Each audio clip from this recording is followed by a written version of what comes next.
Je suis sûr que tu connais Socrate. Alors Socrate, on va pas faire d'histoire ici. Tout le monde connaît Socrate.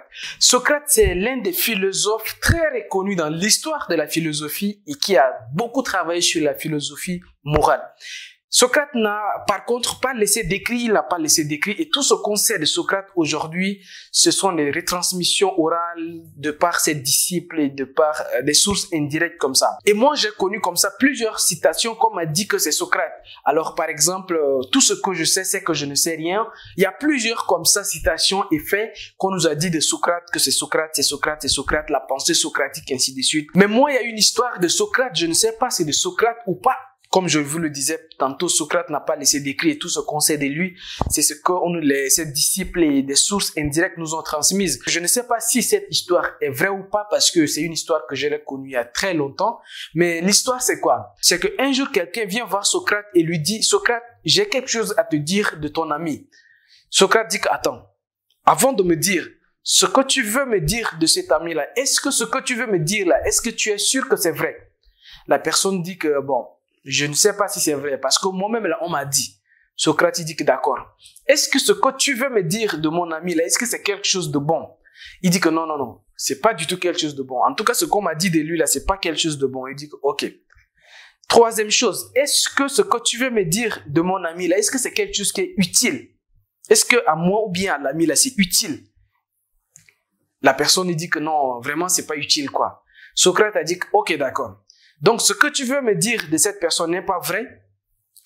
Non seulement c'est pas vrai, mais c'est quelque chose de mauvais, c'est pas quelque chose de bien, et c'est pas utile. Donc, c'est pas la peine de me dire. Voyez comment cet homme raisonne. Cet homme, plus ou moins, c'est quelqu'un qui a une longueur d'avance pas possible sur sa génération. D'après des écrits, c'est même quelqu'un qui est, je sais pas, il y a des gens qui ont dit que Socrate était à un siècle d'avance sur sa génération. Pour vous dire comment cet homme est sage. Comment cet homme réfléchit comme ça? Et dans ces cas, dans cette histoire précise de Socrate, moi je pense qu'il a parfaitement raison. Il y a de ces genres de personnes que vous ne devez pas côtoyer. Ces genres de personnes-là, ils vont polluer votre cerveau. Ils vont créer ce qu'on appelle la constipation psychologique. Et moi, à mon niveau, j'ai identifié très tôt 3 types de personnes que j'ai éliminées de ma vie. Je vais vous citer ces 3 types de personnes dans cette vidéo. À mon avis, le deuxième et le troisième type de personnes que je vais vous citer dans cette vidéo, vous devez absolument regarder cette vidéo jusqu'à ce niveau pour identifier très tôt dans votre cercle s'il y a ce type de personnes parmi vous.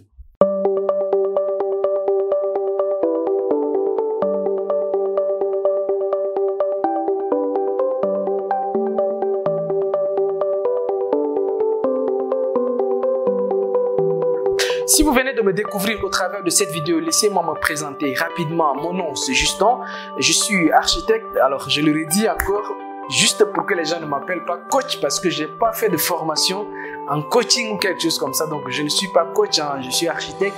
Mais je suis entrepreneur parce que j'ai plusieurs business. Et le but de cette chaîne Vivre et Réussir en Afrique, c'est de contribuer au développement de l'Afrique au travers des business et des investissements.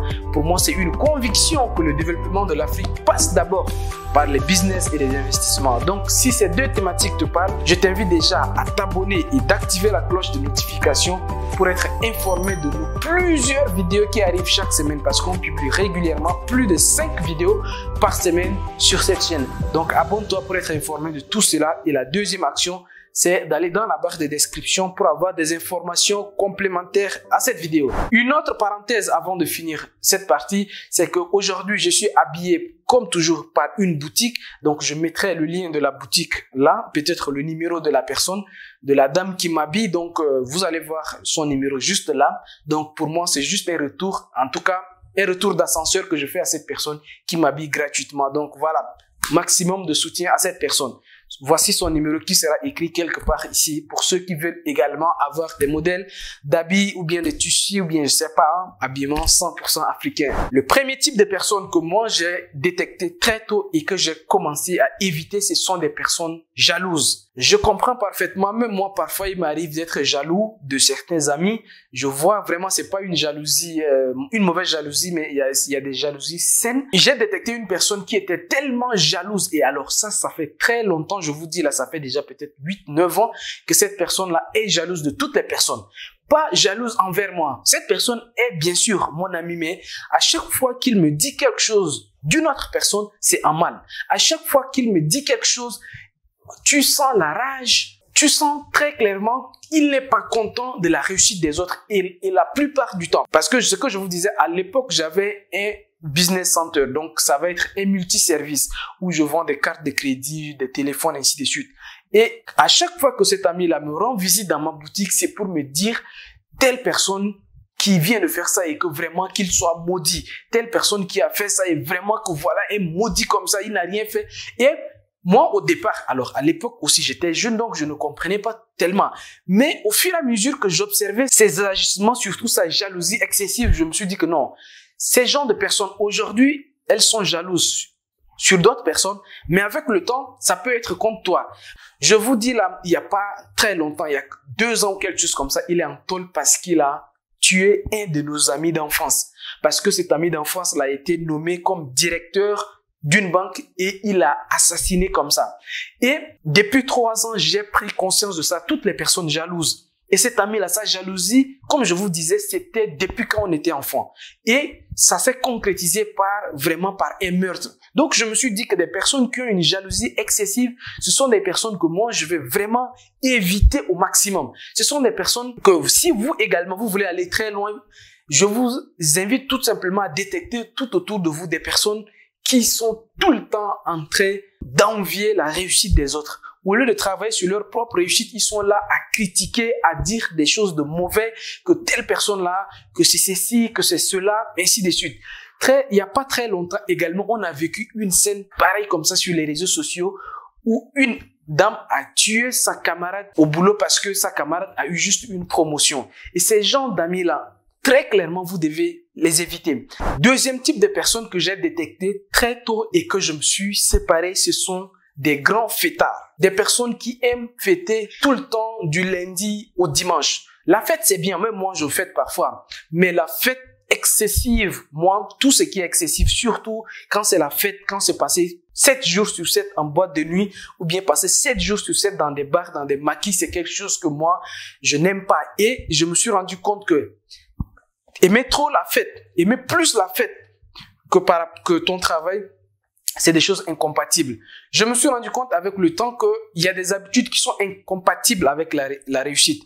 Si vous voulez réussir, vous devez travailler plus que vous ne faites la fête. Mais si vous faites plus la fête, 7 jours de fête et vous voyez derrière qu'est-ce qu'on peut faire vraiment de bien. Donc moi, je suis arrivé à un niveau donné où j'ai compris que des personnes qui fêtent trop, ces personnes-là ne peuvent pas être amies avec moi. Parce que pour fêter, j'ai analyser la vie de certaines personnes, des riches. Alors, quand j'ai analysé ça, ce sont également des personnes qui fêtent, des personnes qui célèbrent également leur réussite, mais ils ont une manière de célébrer leur réussite de façon à ce que ça allie l'utile à l'agréable. Ils vont fêter, mais ils vont fêter d'une certaine manière. Et ça, c'est très important. Le gros souci, c'est que si vous êtes tout le temps en contact avec des personnes qui aiment seulement faire la fête, vous allez tomber un jour dans ça. Vous allez tomber dans le fait d'aller tout le temps en boîte de nuit, de fêter tout le temps. Et il y a un ami comme ça qui me raconte ça. Alors, c'est un ami qui est rentré de la Russie. Il a aussi lancé un de ses business ici. Et il est tombé dans un cercle là. Alors, je vais pas dire le nom de cette nationalité, mais pour ne pas généraliser, hein, mais c'est pas toutes les nationalités qui aiment fêter. Il y a dans presque toutes les nationalités, il y a ceux qui aiment trop la fête, et ainsi de suite. Donc, c'est pas une question de nationalité. Voilà pourquoi je vais pas dire la nationalité de cet ami là. Mais il est tombé dans un cercle où tout le temps, les gars, ils sont en boîte en train de faroter. Tout le temps. Et le gars, il a fini par dépenser tout son argent, toutes ses économies qu'il est rentré de la Russie avec pour lancer ses business. Il a fini par dépenser ça durant les 2 premiers mois. Dans quoi? Dans les maquis et les boîtes de nuit à Dakar. Vous voyez, quelqu'un qui a économisé vraiment d'argent, il tombe dans un mauvais cercle. Et voilà comment tout le temps, on enchaîne les fêtes, et il se retrouve à dépenser tout son argent. Je vous invite fortement à détecter ces genres de personnes-là. Des personnes qui veulent pas travailler, mais qui veulent seulement faire la fête. Ça, ce sont des personnes vraiment très dangereuses. Il faut éviter à tout prix ces genres de personnes. Troisième type de personnes que j'ai détecté et j'ai évité très tôt dans ma vie professionnelle et même dans la vie des business, ce sont des personnes qui aiment de l'argent facile. Ça, c'est des personnes que j'ai détectées très tôt et j'ai évité. Moi, déjà, quand j'ai commencé dans les business avec mon multiservice dont je vous parlais, il y avait un ami qui était venu dans mon multiservice et il me dit que Justin, tu sais, il y a un gros business là. J'ai dit que oui, le business c'est quoi? Il dit que non, le business c'est d'aller chercher des filles de notre lycée et de les amener à des boss. Il y a des boss là, il y a des gars qui ont l'argent et qui cherchent des petites filles pour s'amuser. Si on convainc des filles à accepter d'aller trouver des boss, ils vont passer du bon temps, les boss, ils vont nous payer gros. Je vous assure, à l'époque, ça m'a fait réfléchir. À l'époque, je me disais, waouh, mais ça, c'est un bon business, ça. Aller juste convaincre des filles dans le lycée et les amener. Pour moi, c'était un bon business, qu'il fallait se lancer dans ces business-là. Il m'a dit également par la suite que la semaine dernière, il a trouvé 3 filles, il a amené au boss. Et que lui, on lui a payé 200 000 comme ça en une semaine. Et moi, quand j'ai entendu qu'il gagne 200 000 en une semaine, alors qu'avec ma cabine téléphonique, je galérais pour avoir ces 200 000, peut-être ça me prendra même 1 mois pour avoir ça. Il lui dit qu'il a ça dans la semaine, par jour, dans un week-end, ainsi de suite. Ça m'a mené à réfléchir.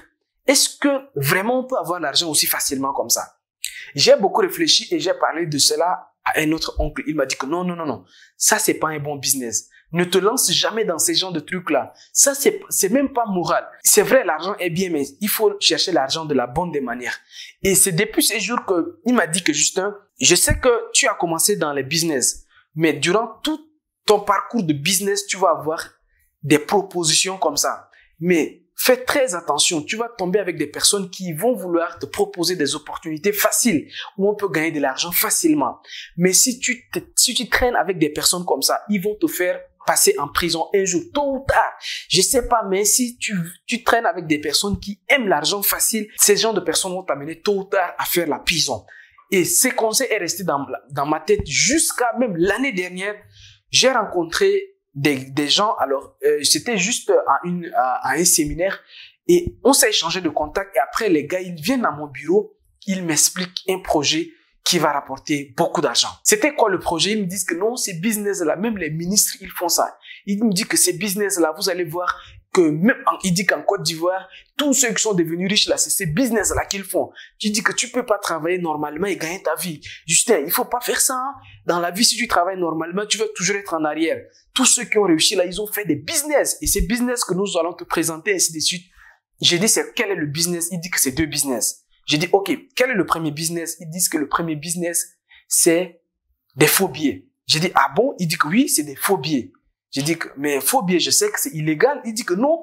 Mais tous les gens, il dit que dans les campagnes électorales en Côte d'Ivoire, au Sénégal, c'est les faux billets qui travaillent. J'ai dit, ah bon? Il dit que oui. Il dit que dans la vie, là, tu penses que les gens qui ont beaucoup d'argent, des milliardaires, là, tu penses que ils peuvent travailler à la sueur de leur fonds et gagner des milliards. C'est faux. Il dit que c'est des faux billets. J'ai dit que bon, je sais tout ça, mais moi, personnellement, je préfère rouler doucement avec mes business, gagner de l'argent légalement, même si ça doit prendre du temps, je préfère ça que d'aller me lancer dans des business qui vont rapporter gros, mais qui est de l'argent facile. Moi, franchement, ça, je peux pas faire. Ils disent que, OK, on va te parler maintenant du deuxième business. J'ai dit, OK, quel est le deuxième business? Ils me disent que le deuxième business, c'est Abidjan. Et c'est qu'est-ce qu'il faut faire? Il faut aller convaincre des jeunes à entrer dans l'armée. J'ai dit que non, ça aussi c'est un business que je peux pas faire. Il dit que non, il y a des grands hommes politiques qui sont derrière, qui soutiennent ça. Tu es couvert, personne. On me dit que non, personne. Il dit qu'il y a des grands hommes politiques de Côte d'Ivoire qui sont derrière ces business-là. Personne ne va te faire du mal. Dès que la police t'attrape, on va appeler même le directeur de la police et puis on va te libérer, ainsi de suite. J'ai dit que non. Ça, ce sont ces genres de business que moi, je peux pas faire. Ces personnes-là, depuis qu'ils ont quitté mon bureau, j'ai mis leur numéro sur liste noire. Ils peuvent plus me contacter. J'ai supprimé leur numéro. J'ai même dit à mon assistante que si quelqu'un appelle et que c'est telle personne, dis-leur qu'on ne les reçoit plus. Je me suis séparé définitivement de ces genres de personnes-là. Des personnes qui aiment l'argent facilement. Si vous traînez souvent avec des personnes-là, vous allez d'abord, au début, dire non. Au début, si vous traînez avec ces genres de personnes, vous allez dire que non, c'est pas bon. Vous dites que c'est pas grave. De toute façon, c'est mes amis, mais moi, je vais jamais faire ça. C'est comme votre cerveau va accepter. Votre cerveau va dire, OK, quand même, on est des amis, mais moi, je vais pas faire ce qu'ils vont faire. Avec le temps, 1 mois, 2 mois, 3 mois, votre cerveau va commencer à s'adapter. Votre cerveau va commencer à s'adapter au fil du temps. Vous allez tomber dans un piège que vous allez jamais vous en sortir. Voilà pourquoi moi j'ai pris la ferme décision de ne plus me promener avec des personnes qui aiment l'argent facile. Des personnes qui ont des opportunités où tu mets 10 000 francs, demain tu gagnes 1 million. Je fais pas ça. Des personnes, et ça je vous dis très souvent, je suis ici, là, il y a des gens qui m'écrivent tout le temps en inbox des opportunités d'affaires, ainsi de suite, où on te dit tu gagnes l'argent facilement sur tel site, tu mets ton argent sur tel site internet, en 24 heures, tu gagnes telle somme d'argent, ainsi de suite. Aujourd'hui, on est pollué par des personnes comme ça qui nous proposent tout le temps de l'argent facile. Mais moi, je vous dis d'avance, évitez, n'ayez même pas des amis.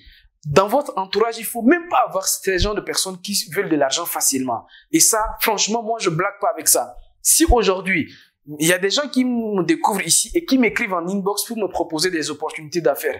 J'ai dit déjà ici, si vous voulez qu'on reste amis, ou bien quelque chose comme ça, ne venez pas me proposer des business à la con. Des business où on met 10 000 et puis demain on gagne 1 million là. Ça, ne venez pas me proposer ces genres de business-là. Parce que vous risquez de ne même plus être mon ami. Si vous voulez qu'on reste amis et qu'on ait des bonnes relations, faisons des choses normalement. Travaillons, gagnons notre argent légalement, payons nos impôts, soyons corrects et avançons dans la vie. Toutes les personnes qui ont réussi là, ils ont réussi de la bonne manière. Dangote, Adenunga, Jim Ovia, Youssou N'Dour, Baba Dampulo, Patrice Talon, toutes ces personnes que vous voyez là, ils ont travaillé dur. Ça a pris du temps, des procédures, mais ils sont pas allés rencontrer des personnes qui les ont proposé de gagner de l'argent facilement. Surtout ce point-là, je tiens à insister sur ce point, l'argent facile. Si vous avez des amis qui aiment de l'argent facile, vous n'avez pas des amis. Très clair. Voilà. Maintenant, vous, si vous voulez avoir vraiment, si vous voulez être dans un cercle de personnes qui croient au travail, des personnes qui croient aux bonnes opportunités, qui croient vraiment que la vie, c'est des processus, on acquiert de l'expérience et de l'argent avec le temps. Si vous voulez vous entourer des personnes comme ça, ce que je fais, j'ai organisé un séminaire de formation qui va se dérouler le 3 octobre 2020, ici même dans nos locaux. Donc, les inscriptions sont ouvertes, donc on ne prendra que 10 personnes, donc ça va être 10 entrepreneurs à succès, ça va être 10 bonnes personnes que nous allons nous retrouver ici. On va parler de business, donc c'est seulement 10 places. Je vous dis, notre local, c'est pas une grande salle, on a juste une salle qui peut accueillir que 10 personnes. Je vous promets et vous allez vous-même voir qu'on ne peut qu'accueillir que 10 personnes. Donc, réservez rapidement votre place pour vraiment participer à ça, rencontrer des personnes, avoir des idées de business, avoir des vraies opportunités d'affaires. Je parle des vraies opportunités d'affaires, pas de l'argent facile. Des opportunités légales, les opportunités qui vont vous faire gagner légalement de l'argent. Et ça se passe le 3 octobre à Dakar. Donc, je vous invite déjà à aller dans la barre de description pour avoir les détails sur cette journée de formation qui aura lieu à Dakar. Quant à moi, je vous dis à très bientôt sur la chaîne Vivre et réussir en Afrique. On se dit à très bientôt sur la chaîne. Ciao, ciao et au revoir.